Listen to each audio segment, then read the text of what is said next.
उसको भी एक्सपीरियंस कर रहे हैं, आधार के बारे में समझ रहे हैं, जो और डिटेल्स QR कोड पे भी दिए गए हैं उसको लेकर के अपने यहाँ अपनी टीम्स को शेयर कर रहे हैं। अच्छा, ये मुझे भाषिणी के बारे में थोड़ा बता दीजिए। भाषिणी एक टूल है जिसके तहत आप सभी भाषाओं में बातचीत कर सकते हैं। जैसे फॉर एग्जांपल हमारा देश एक डाइवर्स कंट्री है, 22 लैंग्वेज है।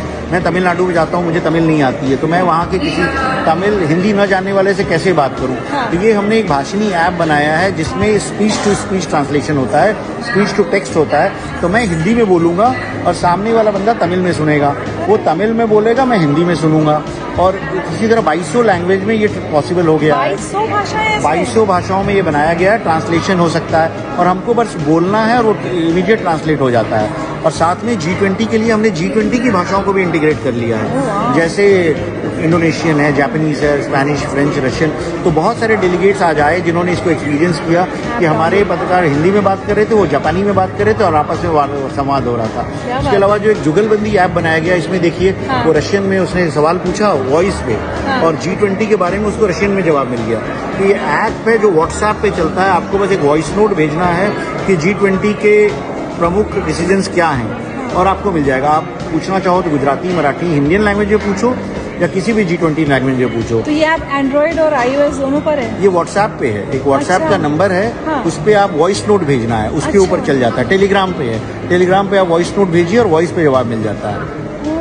तो भाषिणी ऐप का इस्तेमाल तो मुझे लगता है भारत में हम सभी लोगों को भाषिणी तो Android play store, app store दोनों पे उपलब्ध है। उसको आप रियल टाइम ट्रांसलेशन के लिए बड़ी आसानी से यूज कर सकते हैं। क्या बात है।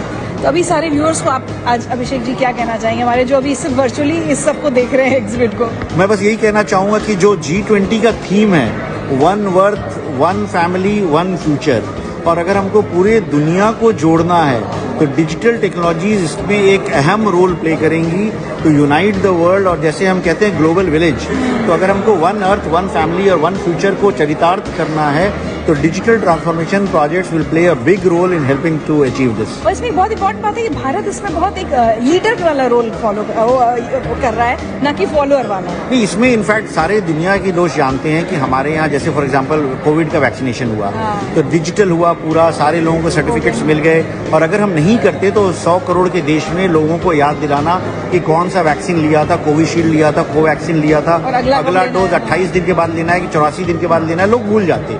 हमें याद नहीं रहता पिछले हफ्ते मैंने कौन सी एंटीबायोटिक खाई थी और कितनी खुराक खानी है। तो वो डिजिटल होने की वजह से वो संभव हो पाया। तो अब उसको हम यूनिवर्सल वैक्सीनेशन प्लेटफॉर्म बना रहे हैं कि बच्चों को जो BCG, पोलियो, टेटनस, DPT और मीजल्स, रूबेला के टीके दिए जाते हैं, उसका भी डिजिटल रिकॉर्ड बन जाए। तो उसको यूविन के नाम से बन रहा है। तो कल को ये सॉल्यूशन जो है वो पूरा विश्व अडॉप्ट करेगा। और अफ्रीकन यूनियन आज G20 को ज्वाइन किया है, तो अफ्रीका के देश, एशिया के देश, उनमें भी बड़ी उत्सुकता है इस तरह के सॉल्यूशंस को अडॉप्ट करने के लिए।